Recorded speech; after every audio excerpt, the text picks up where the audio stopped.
Welcome to BuzzBooster.tv. I'm Shahar. And I'm Nash. Yeah, and today we are going to talk about Several things. One of them is the smartphones. This is a huge topic today, right? Huge. Most people already have one. The smartphones are like iPods, BlackBerry, iPhones, yeah, and Androids. Yes.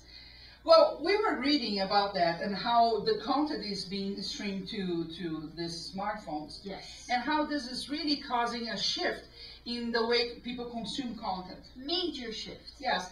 One of the things is that you need to be aware that the mobile industry is growing by leaps and bounds. You might not be using that as much, but people are. Probably, and just to stop you there, it's growing probably faster than you can likely imagine. Yes, yes. Well, now what you have to think is, as a business owner, how you can use this power in order to not only deepen the relationship with your customers, but even prospect more people into your business.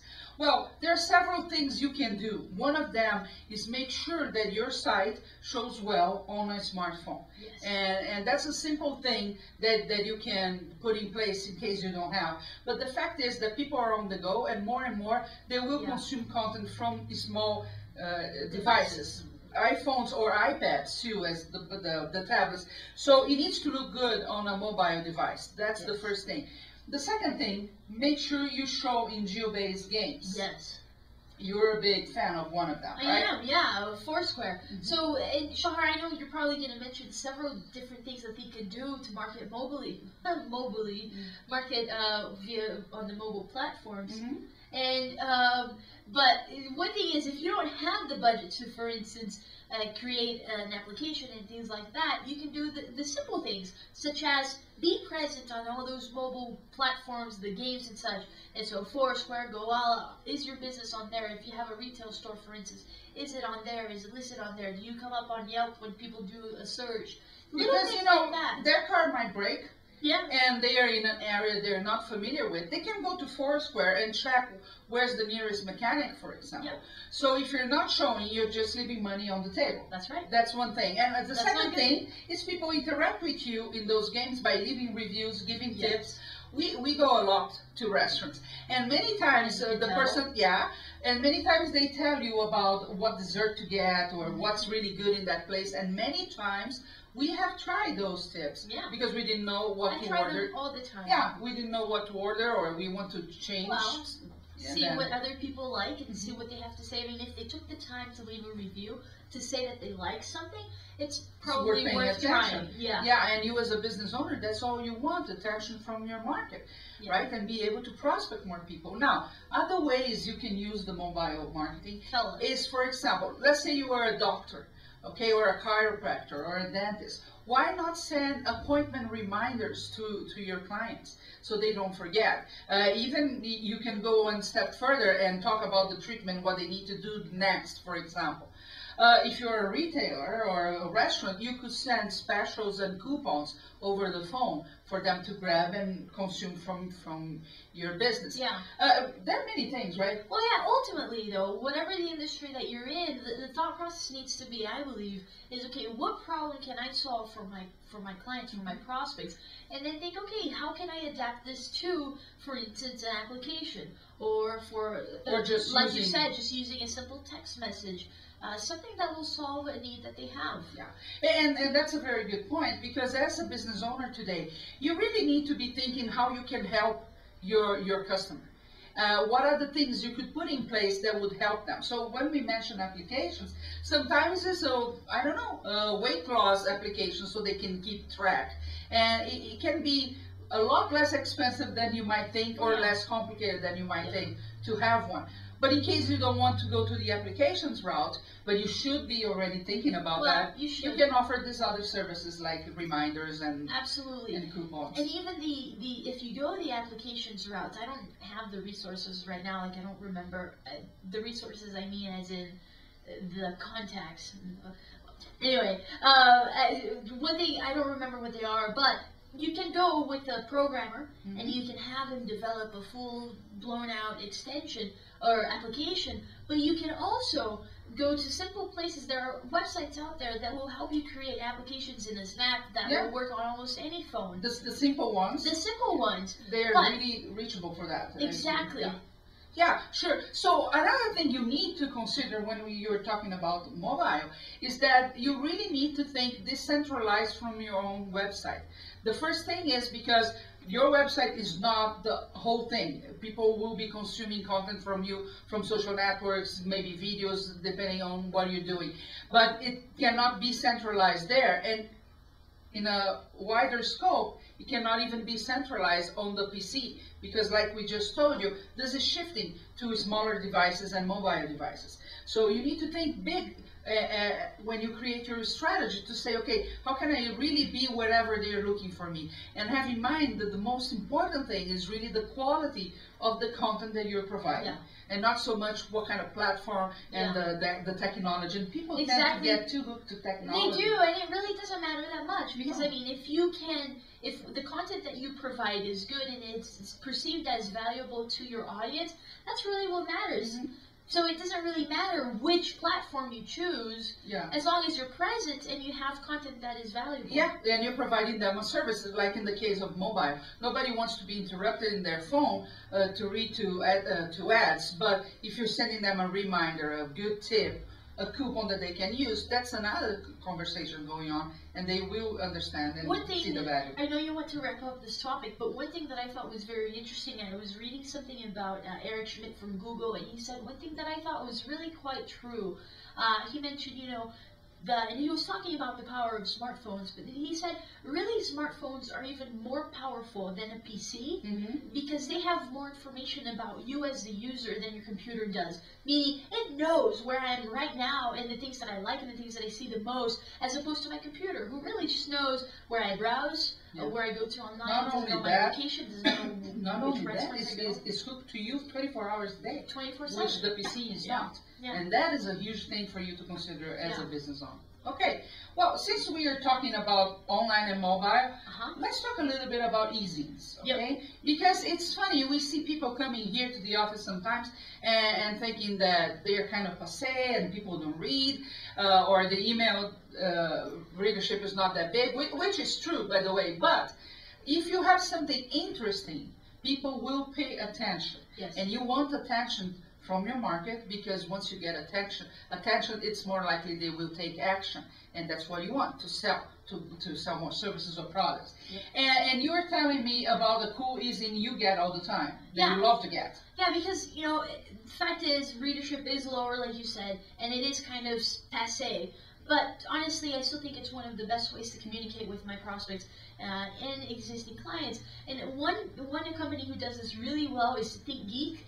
They're a website online, and they primarily, well, they pretty much just sell things to geeks. But they have a really neat newsletter where it really speaks to their audience. They know who they're talking to the core. And so when you start reading the newsletter, it's very personal. It talks about current things. So for instance, I got one today, and it was referring to Thanksgiving, which was just last Thursday, and so it's very recent. And they were talking, asking really if you were still using the Thanksgiving pants, meaning that if you're still home because you stretched the holiday or something, or you ate a lot. So it starts with a story. Always starts with a story. It always has a story component. It always has something that will connect me to them on a personal level more than anything. And then sure, it lists products that they sell. But still, the focus of the letter is to make me chuckle a little bit, and perhaps then buy something, which is the other element that they have. They always have an offer, which people often forget. It's funny, because they're doing this. Inform and never give an offer. Exactly, and they're doing this to make sales, right? But they don't do the call to action. And so it's like a big mistake. And they engage the consumers. It's not a contest, right? They had something else that people submit. Another thing is they always feature a a haiku that one of their customers sent them. So they're always highlighting a client some way or another. Yes, which is very, very important. Very because important. people like to feel special, and by allowing them to participate in your e-zine that they know it goes to thousands and thousands of people is a huge deal. It is. So my question to you is, do you use your e-zines to highlight the existing customers that you have? Maybe to tell case studies about your customers. It's a simple thing that would get a lot more attention from them and keep them engaged. Not only that, it gives your company a higher perceived value, because it shows to that client, to other clients that you have other clients, they're highlighting trust them. level. The trust level increases. You're showing their progress, like how much, let's say if it's a consulting, or how much their business has grown. So it gives you that credibility, that social credibility. Exactly. It's really, really important. So by adding, even if you cannot do the whole cool thing like in Take Gig, starting with a story, which you should, you can at least highlight case studies or customers that you have in order to provide more engagement. And of course, shareability. Because if I'm featured in a newsletter, or people are talking or showing a piece that I have created, like the haiku, what am I going to do next? I'm going to send to all my network so they can check on Facebook, on Twitter, and everywhere. So you're really creating the viral effect by highlighting and respecting the people that really are spending money with you. Well, and the people who take that time to even read and respond to the things that you're doing. And that's one point that you said there, Shahar. It's like we often forget, we really don't know the size of the network behind each person, behind each prospect, and behind each client.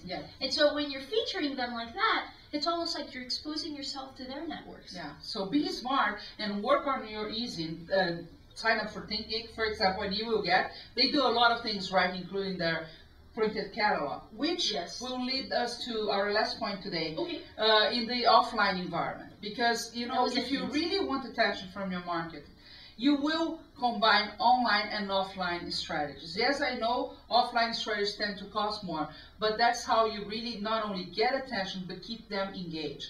In the moment that you are in an email, it's you and maybe 100 or 200 other emails that they are getting right away. And they might even star you to read later and never come back. And that happens quite often. So even the rates that you get for how many people are opening your newsletter doesn't mean they are reading. But when they receive something printed in the mail, they will pay attention and they will read, if it's well done, of course.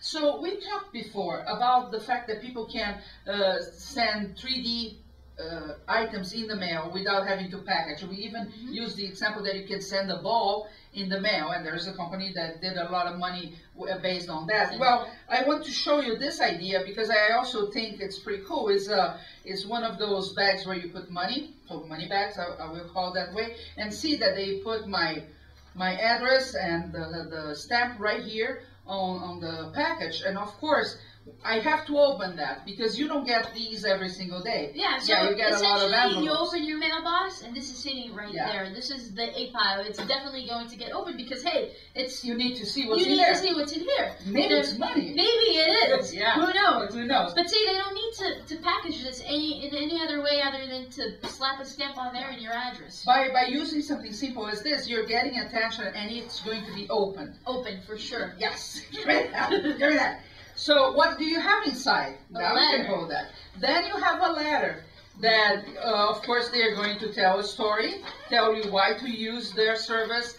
Sometimes they do highlight testimonials, for example, about the customers, and of course an offer with a deadline that is short. Call to action. Yeah, call to action every single time. Everything. So if you think you don't want to send printed stuff in the mail because it is expensive and people don't read, think about this. Just figure a way to get their attention in order for them to open, and then have a nice story. You see, this is not about being design intensive. Actually, there's almost no design here. It's just a letter, a 3-page letter. But if it starts with the right story and engages you and talk about you, the problem you can solve for them, it's about them, not how great your company is. It's going to make a difference. They are going to pay attention. Absolutely. And for that time, you're going to have exclusive attention from this prospect or customer, which is very hard to get online. Keyword being exclusive. Yes, right? yes, which is really important. If you consider, well, you know, it's not a matter of is it online or offline. It's how can we tap into the power of both worlds and combine them. Exactly. And so doing something like that definitely will help you a lot. Yes. Well, I think we have provided you some cool ideas today. We have. The need to decentralize from the PC. Think about mobile marketing. It's a very big thing in the near future.